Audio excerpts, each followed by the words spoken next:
ये आकाश, ये अंतरिक्ष, ये ब्रह्मांड, क्या इसकी कोई सीमा है या ये अनंत है? इसका कोई छोर नहीं, कोई सीमा नहीं, कोई मध्य नहीं। जितना आगे देखो उतना ही फैलता चला जाता है। सदियों तक मनुष्य सिर्फ अनुमान लगाता रहा कि ये ब्रह्मांड आखिर कितना बड़ा है, लेकिन आज विज्ञान ने इसके आकार का एक अनुमान लगाया है। और उस अनुमान से यदि आप इस ब्रह्मांड को देखना चाहते हैं तो आपको जाना होगा अपनी कल्पनाओं की दुनिया में। आपको मोबाइल को साइड में रखकर सिर्फ जो मैं कह रहा हूं वही सुनना होगा और वही इमेजिन करना होगा।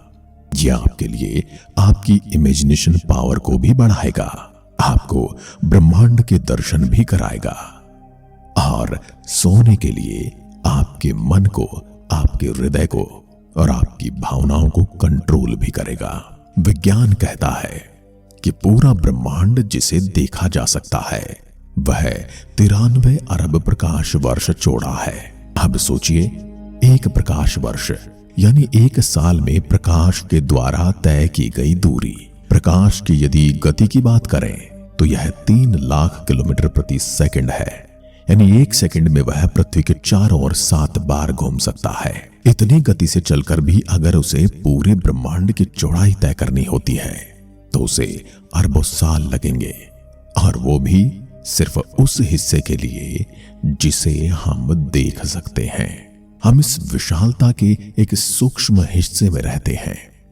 पृथ्वी जो सूर्य के चारों ओर घूमती है, ये किसी बड़े पहाड़ पर रेंगती हुई चींटी से भी छोटी है इस ब्रह्मांड के सापेक्ष में। जब हम कहते हैं सूर्य जो कि एक तारा है, तो इसका अर्थ यह है कि यह वह चीज है जो हम रात के आसमान में बिंदु जैसे टिमटिमाते तारों के रूप में देखते हैं।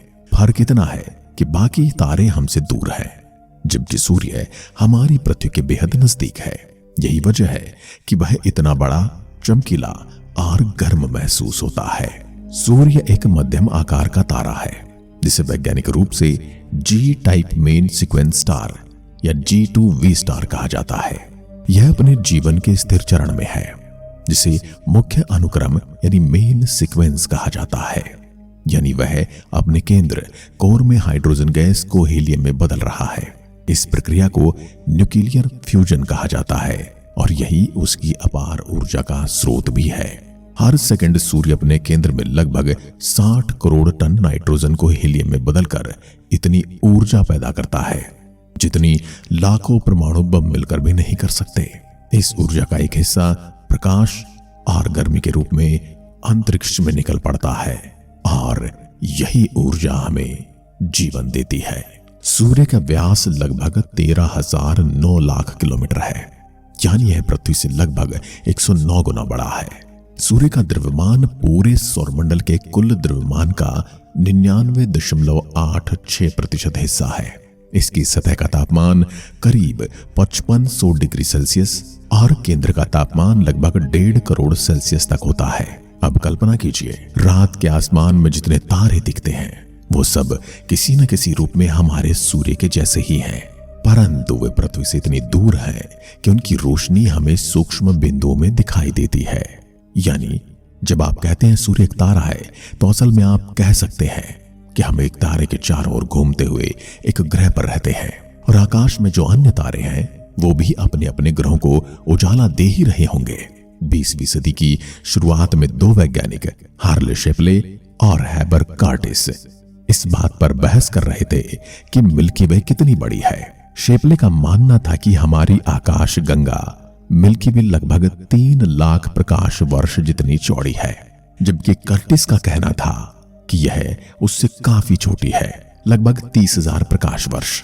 बाद के वर्षों में वैज्ञानिकों ने साबित किया कि हमारी मिल्की वे का वास्तविक व्यास लगभग 1 लाख प्रकाश वर्ष का है। फिर आया एक और अहम सवाल, क्या हमारी आकाश गंगा ही ब्रह्मांड है या एंड्रोमेडा जैसी कोई दूसरी आकाश गंगा भी है? 1924 में खगोल शास्त्री एडविन हबल ने यह साबित किया कि एंड्रोमेडा गैलेक्सी वास्तव में हमारी आकाश गंगा से बाहर है। इससे पहली बार इंसान को एहसास हुआ कि ब्रह्मांड हमारी सोच से बहुत ज्यादा बड़ा है। इसका आकार और संरचना हमारी इमेजिनेशन से परे है। एंड्रोमेडा का ही व्यास लगभग 2,20,000 प्रकाश वर्ष है, जो कि मिल्की वे हमारी आकाश गंगा जो 1,00,000 प्रकाश वर्ष जितनी चौड़ी है उससे बहुत बड़ा है। इसमें करीब 1 ट्रिलियन यानी 1,000 अरब तारे हैं और इसका केंद्र सुपर मैसिव ब्लैक होल से घिरा है, जिसका द्रव्यमान सूर्य से 100 मिलियन गुना ज्यादा बड़ा है। इसकी सर्पिल भुजाएं तारों के जन्म स्थल से भरी हैं, जो माला के बिखरे मोतियों जैसे दिखते हैं। पृथ्वी से इसकी दूरी लगभग 2.5 मिलियन प्रकाश वर्ष है। शरद ऋतु की रातों में एंड्रोमेडा नक्षत्र की दिशा में धुंधली चमक के रूप में नग्न आंखों से दिखती है। दूरबीन से इसकी भुजाएं साफ नजर आती हैं। जो रोशनी हम आज देखते हैं वह वहां से लाखों साल पहले निकली थी, जिसे हम आज देख रहे हैं। एंड्रोमेडा हमारी और 110 किलोमीटर प्रति सेकंड की रफ्तार से आ रही है, यानी 66,000 किलोमीटर प्रति घंटा। लगभग 4.5 अरब साल बाद दोनों आकाश गंगाएं आपस में टकराएंगी या मिलेंगी, जिनको मिलकर एक मिल्कोमेडा नामक विशाल अंडाकार आकाश गंगा बनेगी। हमें इस पर चिंता करने की जरूरत नहीं है, क्योंकि इनके ग्रह नक्षत्रों में गैप इतना ज्यादा है कि ये हमें एक दूसरे से टकराना तो दूर, एक दूसरे में समा भी जाएंगी और किसी को पता भी नहीं चलेगा। लेकिन सवाल यह है, इतनी दूरी मापी कैसे जाती है? जब आप रात के आसमान में किसी तारे को देखते हैं तो वह सिर्फ एक चमकदार बिंदु होता है। उसमें कितनी दूरी है यह हमारी आंखें कभी नहीं बता सकती। इसलिए वैज्ञानिकों ने बनाई कॉस्मिक डिस्टेंस लैडर, यानी एक ब्रह्मांडीय दूरी नापने की सीढ़ी। इस सीढ़ी का हर पायदान एक खास दूरी तक काम करता है। जैसे पास की चीजें मापने का तरीका कुछ और होता है और बहुत दूर की चीजों के लिए कुछ और। सबसे पहला पायदान है पैरालैक्स। जब कोई वस्तु पास होती है तो देखने का कोण बदलने पर उसकी स्थिति थोड़ी खिसकती है, बिल्कुल वैसे जैसे आप उंगली को आंखों के सामने रखकर बारी बारी बंद करें तो उंगली हिलते हुए दिखाई देती है। वैज्ञानिक भी यही करते हैं। वे धरती की कक्षा के 2 विपरीत बिंदुओं से उसी तारे को देखते हैं और उसके खिसकने का कोण मापते हैं। इससे उसकी दूरी का सीधा अनुमान लगाया जा सकता है, लेकिन यह तरीका सिर्फ सैकड़ों प्रकाश वर्ष तक ही कारगर है। दूसरा पायदान है रडार और रेडियो वेव्स। पास के ग्रहों तक की दूरी मापने के लिए रडार प्रतिबिंब का प्रयोग होता है। वैज्ञानिक रेडियो सिग्नल भेजते हैं जो किसी ग्रह या उपग्रह से टकरा कर लौटते हैं। सिग्नल को आने जाने में जो समय लगता है उससे दूरी तय की जाती है। यह तरीका सौरमंडल के भीतर यानी ग्रहों, चांदों और धूमकेतुओं तक की दूरी मापने का सबसे सटीक तरीका है। तीसरा पायदान है सेफिड वेरिएबल तारे।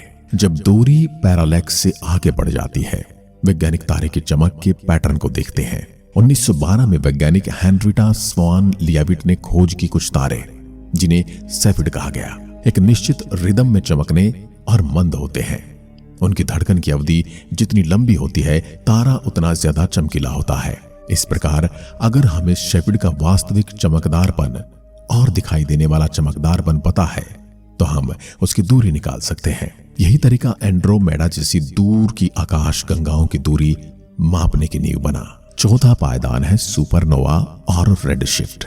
कुछ दूर की आकाश गंगाओं तक पहुंचने के लिए वैज्ञानिक कॉस्मिक माइलस्टोन्स का इस्तेमाल करते हैं, जैसे टाइप IS सुपरनोवा यानी विस्फोटित तारे, जिनका चमक लगभग समान होती है। इनकी रोशनी की तीव्रता और रंग बदलने का पैटर्न देखकर उनकी दूरी का अनुमान लगाया जाता है। इसके अलावा आकाश गंगा से निकलने वाली रोशनी की फ्रीक्वेंसी शिफ्ट यानी रेड शिफ्ट को देखकर अंदाजा लग जाता है कि वह कितनी दूर जा चुकी है और किस रफ्तार से दूर जा रही है। यह सीढ़ी जरूरी क्यों है? हर पायदान पिछले से जुड़ा है। पैरालैक्स से हम चमकदार तारों की दूरी मिलती है। उन्हीं तारों को मापकर सेफिड वेरिएबल्स के स्केल को कैलिब्रेट किया जाता है।